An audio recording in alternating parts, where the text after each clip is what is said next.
forgets. Our kids lose a lot. And because of Mr. Crim and I being in education, we get opportunity to survey students a lot, survey parents, ask the questions just from a learning standpoint.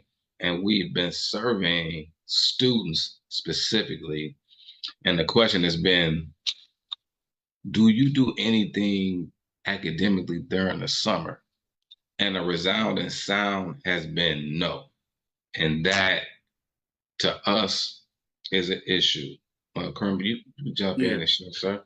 No, I think the initial problem we're talking about right now is the fact that there's this misconception or perception that school is the first and last place where learning is supposed to take place for our kids. And I think that's why, and there are a variety of other issues tied into why this learning loss happens. Yeah. But I think that if we are thinking from the standpoint that our children are not going to learn things beneficial until they walk through that school door in preschool, kindergarten, elementary school, then of course, when that day ends at the end of May or mid-June, then from that standpoint, we're helpless because then what do we do unless our kids are in summer school for learning loss or unless we enroll them in something. And I think it's important too from that, like let's even lay out what the issue is overall.